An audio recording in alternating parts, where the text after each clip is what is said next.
భాగవతం ప్రారంభం ఎక్కడవుతుంది అంటే శ్రీకృష్ణ నిర్యాణం అయిపోయిన తరువాత పరీక్షిత్ మహారాజు గారు భాగవతం వినడం దగ్గర మొదలవుతుంది. ఎందుకు అలా మొదలవుతుంది అంటే అసలు భాగవతం పరీక్షిత్ ఏ కారణం చేత విన్నాడు అన్న దగ్గర ప్రారంభం కాకపోతే దానికి పూర్వాంగంగా కథంతా ముందుకొచ్చేస్తుందన్న ఉద్దేశ్యంతో శ్రీకృష్ణ నిర్యాణం అయిపోయిన తర్వాత పరీక్షిత్ భాగవతం వినడానికి సిద్ధపడినటువంటి ఘట్టం దగ్గరికి త్వరగా చేరింది భాగవతం ప్రథమ స్కంధంలోని.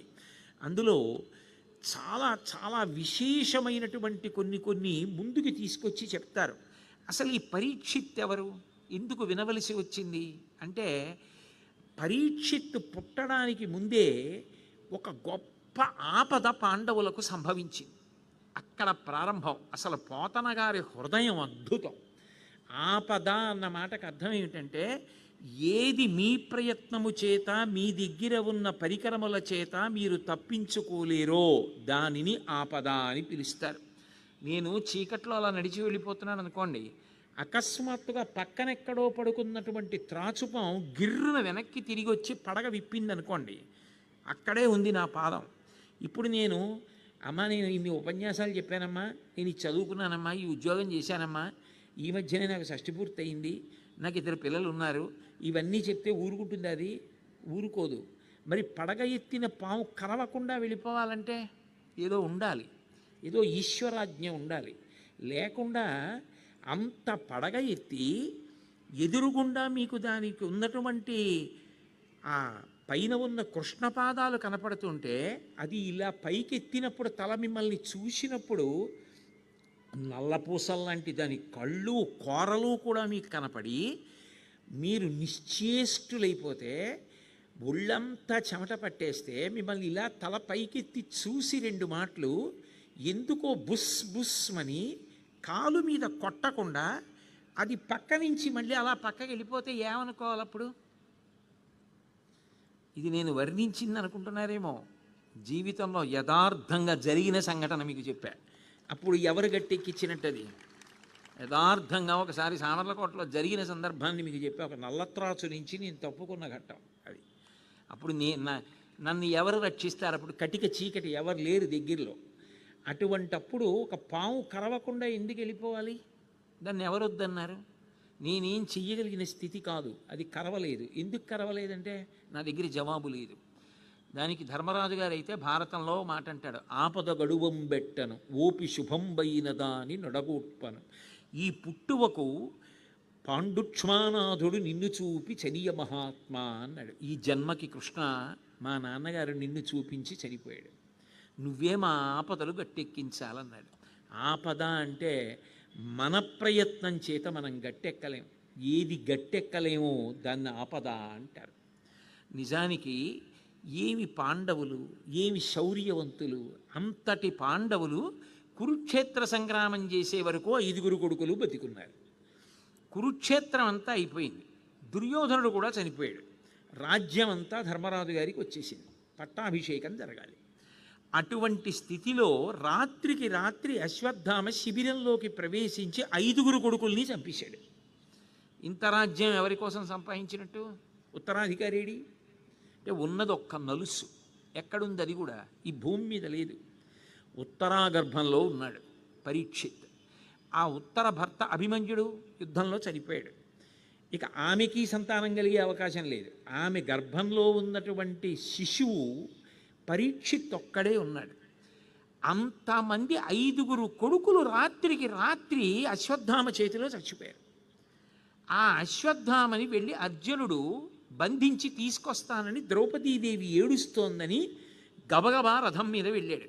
నిజంగా ఆ అశ్వత్థామ తొందరపడిపోయి ఎక్కడ అర్జునుడు తనని పట్టుకుంటాడో అని ఉపసంహారం చేత కాకపోయినా బ్రహ్మాస్త్రం వేసేశాడు.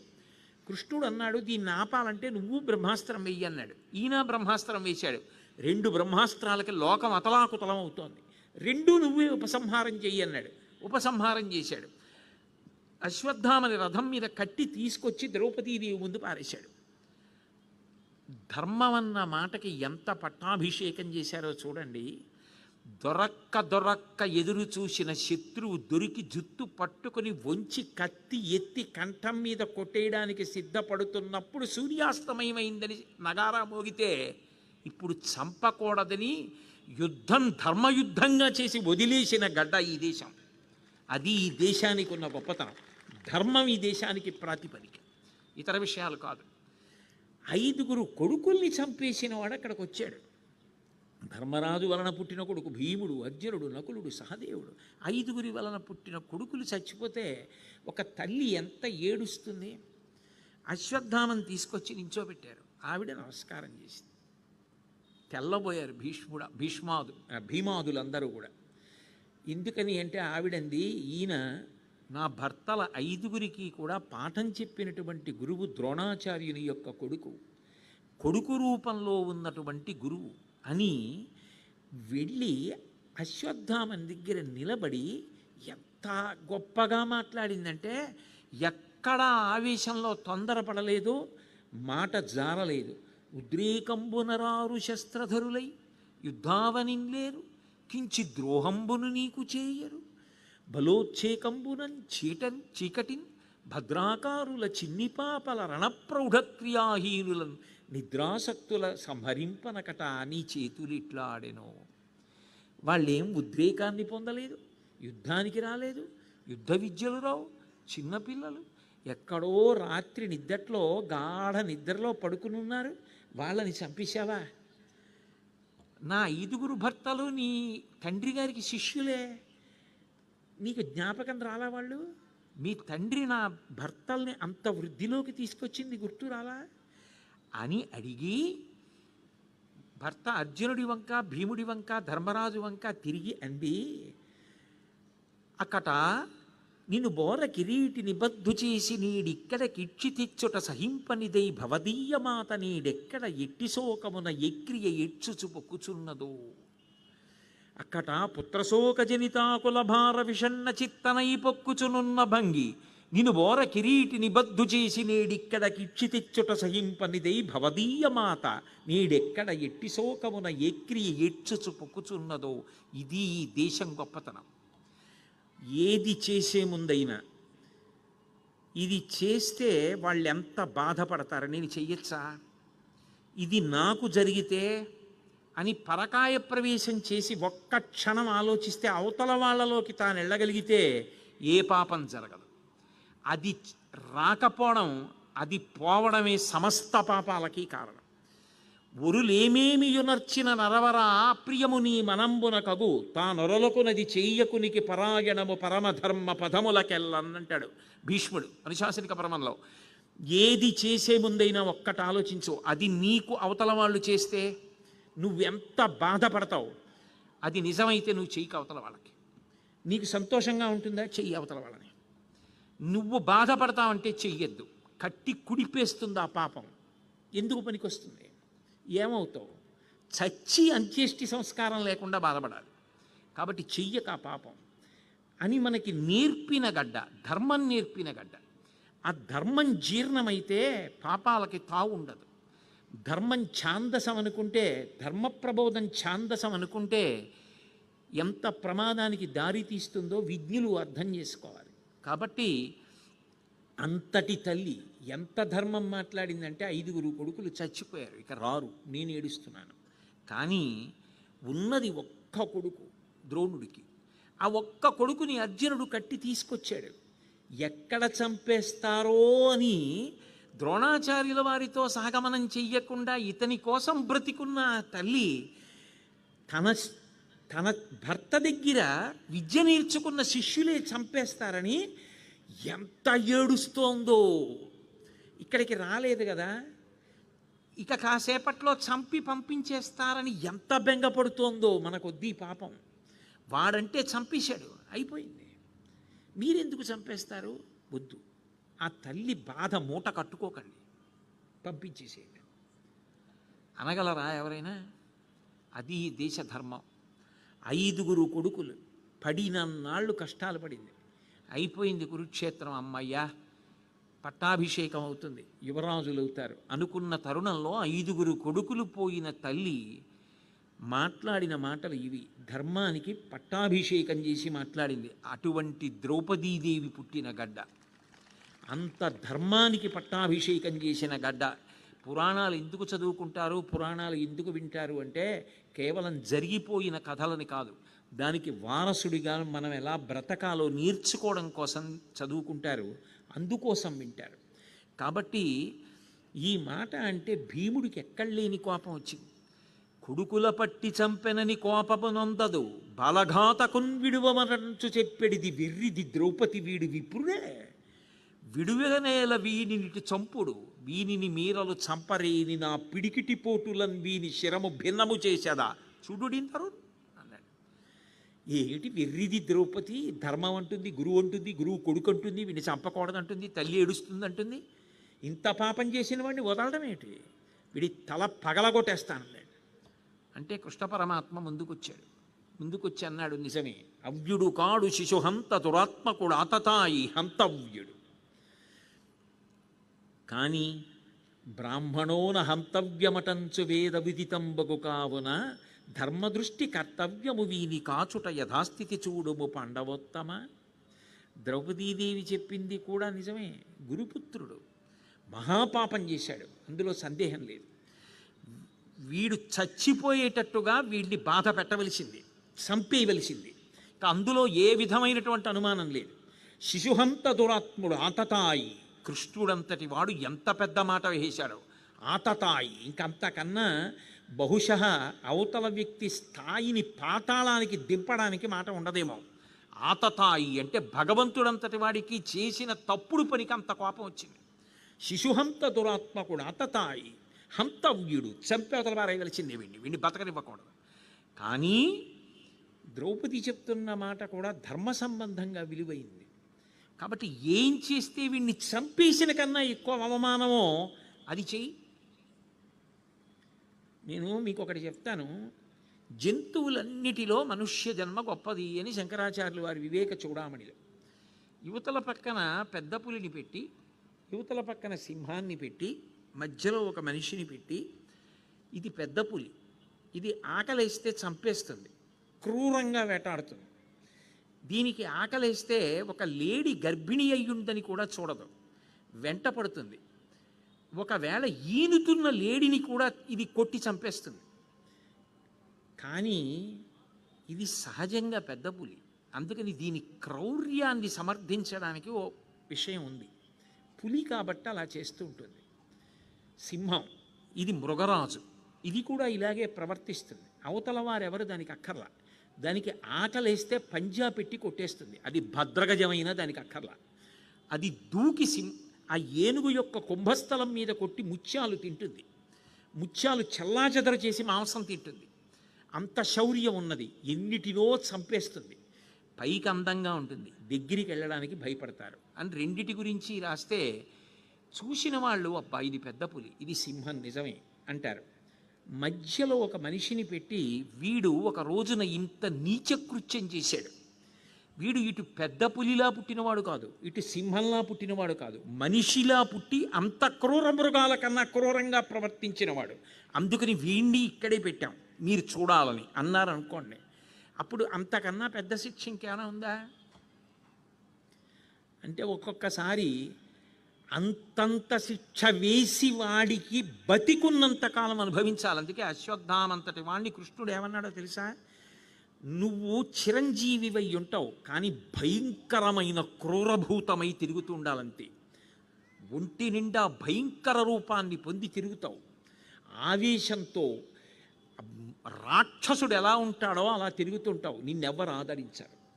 అంటే ఒక్కొక్కసారి భగవంతుడంతటి వాడు కూడా ఎంత ఆగ్రహాన్ని పొందుతాడో చేయరాని పనులు జరిగితే. పురాణాలు ఎందుకు చదువుతారంటే అలా బ్రతకకూడదు సుమా, తప్పుడు పనులు చేయకూడదు సుమా. దానికి ఎప్పుడూ గుర్తుపెట్టుకోవలసినది మనని అవతల వాళ్ళలో చూడడం. చూస్తే నీ ఉద్వేగం ఆగిపోతుంది. అప్పుడు కృష్ణ పరమాత్మ యొక్క హృదయాన్ని అందుకున్నాడు అర్జునుడు. అందుకే ఆయన ఏం చేశాడంటే విశ్వస్తుచ్యుడు చక్రశూరుడు మహావీరుండు ఘోరాసిచే అశ్వత్థామ శిరోజముల్ తడిగి చూడాంతర్మహారత్నమున్ శశ్వత్కీర్తి వెలుంగ పుచ్చుకొని పాశవ్రాత బంధంబుల నూక్షి త్రోచె శిబిరోర్వీభాగంబునన్ బాసిపోల్. ఆ చేతిలో ఉన్న కత్తి తీసుకుని అర్జునుడు ఆ అశ్వత్థామ యొక్క వెంట్రుకలన్నీ తరిగేసి తల మీదవి లోపల ఒక గొప్ప రత్నం వెలుగుతూ ఉంటుంది. అది అశ్వత్థామకు ఉన్నటువంటి గొప్ప అదృష్టం, శివానుగ్రహం. ఆ రత్నాన్ని ఊడబెరికేసి ఆ పాశవ్రాత బంధంబులను, ఆ కట్టేసినటువంటి బంధనాలు తాళ్ళు విప్పేసి శిబిరానికి అవతల పడిపోయేటట్టుగా ఒక్క తోపు తోసి అవతల కన్నాడు. ఇప్పుడు ఆ రత్నం పోయిన తర్వాత, వెంట్రుకలు ఊడిపోయిన తర్వాత సమాజంలోకి వెళ్ళి తిరుగుతుంటే అర్జునుడు ఇలా చేశాట, రాత్రికి రాత్రి వెళ్ళి పిల్లల్ని చంపేట. కాల్సన వీడి శౌర్యం, ఎవరి కొడుకై పుట్టాడు, ఏ తప్పుడు పని చేశాడు అని అందరు అనాలి. అది కృష్ణుడి తీర్పు. అందుకని కృష్ణుడి హృదయాన్ని అందుకుని అర్జునుడు అటువంటి శిక్ష వేశాడు. అంటే భగవంతుడంతటి వాడు కూడా నీకు మనుష్య జన్మనిచ్చి అన్ని విభూతులనిచ్చినప్పుడు దాన్ని నువ్వు వక్రంగా ఉపయోగిస్తే, క్రూరంగా ఉపయోగిస్తే భగవంతుడు కూడా ఎంత ఆగ్రహాన్ని పొందుతాడు, ఎంత తీవ్రమైన శిక్ష వేస్తాడు అనడానికి భాగవతంలో ఇదే ఉదాహరణ. అయితే ఈ కోణంలో చూడడం ఒకెత్తు, ఆపదగా చూడడం ఒకెత్తు. ఈ విషయం వెళ్ళి అంపశయ్య మీద పడుకున్న భీష్మాచార్యుల వారికి చెప్పారు. భీష్ముడు అన్నాడు, రాజట ధర్మజుండు, సురరాజసుతుండట ధన్వి, శాస్త్రవోద్వీజకమైన గాంధీవము విల్లుయట, సారథి సర్వభద్ర సంయోజకుడైన కృష్ణుడట, ఉగ్రగదాధరుండు భీముడయ్యాజికి తొడువచ్చునట, ఆపద కల్గుటకేమి చిత్రమో అన్నాడు. పూర్వం అంటే దుర్యోధనాదులు ఉన్నారు, ఏదో కుట్రలు చేశారు, కుతంత్రాలు చేశారంటే అర్థం ఉంది. ఇప్పుడు దుర్యోధనుడు కూడా మరణించాడు, ధర్మరాజు రాజు. అర్జునుడు పక్కనే ఉంటాడు, చేతిలో గాంధీవం ఉంది, దేవేంద్రుడి కొడుకు, లోకములన్నింటినీ కాపాడగలిగినటువంటి కృష్ణ పరమాత్మ సారథి అయి ఉన్నాడు. ఇంకొక తమ్ముడు భీముడు ఎప్పుడూ చేతిలో గదాదండాన్ని తిప్పుతూ తిరుగుతూ ఉంటాడు. ఇంతంత గొప్పవాళ్ళు కూడా తప్పించుకోలేని ఆపదొచ్చిందంటే, రాత్రికి రాత్రి 5 కొడుకుల్ని చంపేస్తుంటే వీళ్ళకి తెలియలేదు అంటే, వాళ్ళు బతకలేదు అంటే ఆపద అన్న మాట ఎంత పెద్దది, దాన్ని తప్పించడం భగవంతుడికి తప్ప అన్యులకు సాధ్యమా అన్నాడు. ఆపదని ఈశ్వరుడు ఒక్కడే గట్టెక్కించగలడు సుమా. ఆపదని గట్టెక్కించవలసి వస్తే భగవంతుడు చూసేదేది అంటే నువ్వు ఎంత పవిత్రంగా బతికావు, నువ్వు ఇతరులకు హాని చెయ్యగలిగి ఉండి కూడా చెయ్యకుండా నిన్ను నువ్వు నిభాయించుకున్న సందర్భాలేవి, నీ కోపాన్ని నువ్వు ఎలా నిగ్రహించుకున్నావు, ధర్మానికి నువ్వు ఎలా కట్టుబడిపోయావో చూసి పరమేశ్వరుడు కౌగులించుకుంటాడు. కబీర్ దాస్ గారు ఓ మాట అంటాడు, ధీరే ధీరే రేమనా ధీరే సబకుచి హోయ్ మాలీసించే సౌకర్య ఋతువాయే ఫల్హోయ్ అంటాడు. ఇవాళ విత్తనాలు పెట్టి నేను బిందెలు నీళ్లు పోస్తే జామ చెట్టు వచ్చి కాయలు కాస్తుందా? ఇవాళ విత్తనం పెట్టి కొద్ది కొద్దిగా నీళ్లు పోస్తే ఒక 5 ఏళ్ల తర్వాత చెట్టే విరగ కాస్తుంది. ధర్మాన్ని నమ్ముకున్నవాడు పాడవడు. ధర్మానికి ఫలితం శాశ్వతమైన ఫలితం కాలంలో కనపడుతుంది. ఆనాడు ధర్మం పట్టుకున్నవాడు ఎంత గొప్పవాడో మిగిలిన వాళ్ళకి కూడా ఆదర్శం అవుతాడు. ధర్మం వదిలినవాడు నశించిపోతాడు. అది నిరూపించాడు భాగవతం ప్రారంభంలోని. అందుకే కృష్ణ పరమాత్మ యుద్ధం అయిపోయిన తర్వాత రథం ఎక్కడానికి సిద్ధపడుతున్నారు. రథం ఎక్కడానికి సిద్ధపడుతుంటే ఉత్తరాగర్భంలో మిగిలినటువంటి నలుసు బతకకూడదని 5 ఉపపాండవుల్ని చంపేశాడు. చంపేసిన వాడు అక్కడితో ఆగకుండా అస్త్రానికి ఉండే లక్ష్యం ఏమిటంటే అది ఎవరి మీద మీరు చెప్పి వదిలారో వాళ్ళ మీదకి ఎడుతుంది. అది శస్త్రం అంటే చేత్తో పట్టుకుంటారు, కత్తి లాంటిది. అస్త్రం అంటే మంత్రంతో వదిలిపెడతారు. ఆయన బ్రహ్మశిరోనామకాస్త్ర ప్రయోగం చేశాడు అశ్వత్థామ. దేనికి అంటే ఉత్తరాగర్భంలో ఉన్నటువంటి పసికందు కాలి బూది అయిపోవాలి, చచ్చిపోవాలి అని వదిలిపెట్టాడు. లోపల ఉన్నటువంటి పిల్లడు ఏడుస్తున్నాడు. ఒక స్థితి దాటిన తర్వాత పిల్లలు కడుపులో ఉన్నవి వింటారట. నేనే ఆశ్చర్యపోయిన సందర్భాలు కొన్ని ఉన్నాయి. ఇప్పుడు అవన్నీ నేను ఎందుకు భాగవతం వదిలి అవన్నీ కాబట్టి వాటి జోలికి వెళ్ళను. కానీ వాడు లోపల అనుకుంటున్నాడు, ఇదేమిటి మా అమ్మ రోజు చెప్తుండగా విన్నానే, భగవంతుడన్నవాడు ఒకడున్నాడు, ఆయన ప్రసన్నుడు, ఆయన ఆపదలలో మనల్ని కాపాడతాడు, మనం ఆయనని నమ్మి ఉంటే మనల్ని రక్షిస్తాడని చెప్పేదే. నా మీదకి ఇదేదో అస్త్రం వచ్చేస్తోంది, అగ్నిజ్వాలలు వెరజల్లుతోంది, నన్ను చంపడానికి ప్రయత్నిస్తోంది, మా అమ్మ చెప్పిన మహానుభావుడు రాడా, నన్ను కాపాడ్డా అనుకుంటున్నాడు. ఉత్తరకి తెలిసింది, ఎవరో అస్త్రప్రయోగం చేశారు, లోపల ఉన్నటువంటి పిండం చెనకబడుతోందని తెలుసుకుంది. రథమెక్కుతున్నటువంటి కృష్ణుడి దగ్గరికి వెళ్ళింది. గమ్మత్తు ఏమిటంటే, ఆవిడ మామగారులు ధర్మరాజు, భీముడు, అర్జునుడు, నకులుడు, సహదేవుడు అక్కడే ఉన్నారు, వంశం వాళ్ళదే. వాళ్ళ దగ్గరికి వెళ్ళాల, భగవంతుడి పాదం పట్టుకుంది. భగవంతుడికి ఉన్న గొప్పతనం ఏమిటంటే, ఒకటి ఆయన భగవంతుడు అని ప్రార్థన చేయడం, ఆయనతో ఏదో అనుబంధం ఉందనుకోండి. ఇంట్లో కృష్ణమూర్తి విగ్రహం పెట్టుకొని రోజు కృష్ణ తిను అని కొద్దిగా వెన్న పెట్టడం అలవాటు చేసుకున్నారనుకోండి, ఒక అనుబంధం. ఓ బిడ్డల ఆయనకి ఏదో వెన్నపూస చూపించి అది తీసుకుని మీరే తిన్నారు ప్రసాదంగా. కానీ ఓ బిడ్డలా చూడడం అలవాటు అయిందనుకోండి, ఆయన తొందరగా పలుకుతాడు. అందుకే ప్రార్థనల్లో ఆయనతోనే అనుబంధాలు చెప్తారు. త్వమేవ మాతా చ పితా త్వమేవ, త్వమేవ బంధుస్య సఖాత్వమేవ, త్వమేవ విద్యా ద్రవిణం త్వమేవ, త్వమేవ సర్వం మమ దేవదేవ అంటారు. కాబట్టి ఆ ఉత్తర వెళ్ళి చెల్లెలి కోడల, పోతన గారు అసలు ఎలా పడ్డాయో ఆ పద్యాలు. అంత ఆర్తితో ఉన్నవాళ్ళు శ్రీకృష్ణ యదుభూషణ నరసకాల ఏమి స్తుతి పాఠాలు చేయరు, కష్టం చెప్తారు ముందు కనపడగానే. చాలా కష్టంలో ఉన్నవాడు ఏం చేస్తాడు, పేరు పెట్టి కూడా పిలవడి, అమ్మా అయ్యా ఉండదు, బాధ చెప్పేస్తాడు ముందు. అందుకని ఆవిడ చెల్లెలి కోడల బంధుత్వం చెప్తోంది. ఎందుకు రక్షించాలంటావేమో, నీ చెల్లెలి సుభద్ర, ఆ సుభద్రకి నేను కోడల్ని. చెల్లెలి కోడల, నీ మేనల్లుడు శత్రువుల చేత హతుడయ్యాడు. నీ మేనల్లుడు అభిమన్యుడు యుద్ధంలో చచ్చిపోయాడు కురుక్షేత్రంలో. నాకు భర్త ఉంటే ఆయనకి చెప్పుకునేదాన్ని, ఆయన లేడిప్పుడు. నీ మేనల్లుడు శత్రువుల చేత హతుడయ్యను, సంపుల్లారవిందలోచన, చిన్న దిప్పి పొడుపు పొడిచింది. నువ్వు భగవంతుడివి, పెద్ద పెద్ద కళ్ళున్నవాడివి, తామర పూల రేకుల్లా ఉన్నాయి, అన్నీ చూడగలవు, బయట చూడగలవు, లోపల చూడగలవు. నాకే ఆపదొస్తుందో తెలియదా, తెలియనట్టు రథం ఎక్కేస్తున్నావు. సంపుల్లారవిందలోచన, భళ్ళాగ్నిన నుంచి శిశువు బ్రతికింపగదే. కడుపు లోపలికి అస్త్రం ఎవరో ప్రయోగించారు, పిండం కాలిపోతోంది, కాపాడవా, రక్షించవా? అంతే. నమ్మకం ప్రధానం భగవంతుడి విషయంలో. ఉన్నాడన్న నమ్మకం లేకుండా చేసినవి కలడు కలండనుడు వాడు కలడో లేడు. ఉన్నాడని చేసినది ఒక్క నమస్కారం చాలు. సకృన్నత్వా నత్వా కథమివ సతాం సన్నిధతతే అంటారు సౌందర్యలహరిలో శంకరాచార్యుల వారు. ఉన్నాడన్న నమ్మకం నీకు ఉండాలి, ఆయన కాపాడతాడన్న నమ్మకం ఉత్తరకుంది, ఆయన పాదాలు పట్టుకుంది. అది ఆపద తప్పించడం అంటే. భగవద్భక్తి ఏం చేస్తుంది అంటే, మహోపద్రవాలు వెంట తరుముకుని వచ్చేస్తున్నప్పుడు కూడా తప్పించగలిగినది కేవలము భగవద్భక్తియే. ఒక్కొక్క నాడు భగవంతుడు ఎందుకు తన రక్షణలో చిన్న చిన్న బాధ పెట్టి పెద్ద సుఖాన్ని ఇవ్వాలనుకుంటున్నాడో మనకు అర్థం కాదు.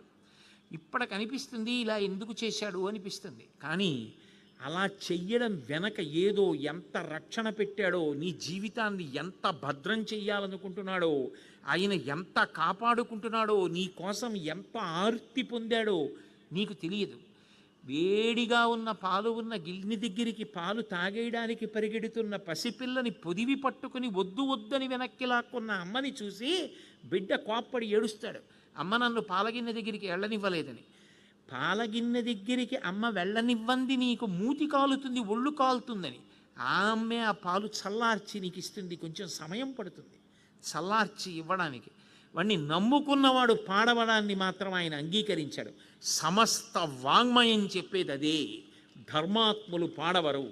ధర్మాత్ములు కాలంలో సమున్నత స్థానాలు పొంది వాళ్ళు లోకం చేత గౌరవింపబడతారు. వాళ్ళ చరిత్రలు మిగిలిన వాళ్ళకి మార్గదర్శనములు అవుతాయి. వాళ్ళలా బ్రతకండి. మనం ధర్మాన్ని నమ్ముకుంటే మనం పొందవలసిన స్థానాన్ని పొందుతాం, సురక్షితంగా ఉంటామని అర్థం అవుతుంది.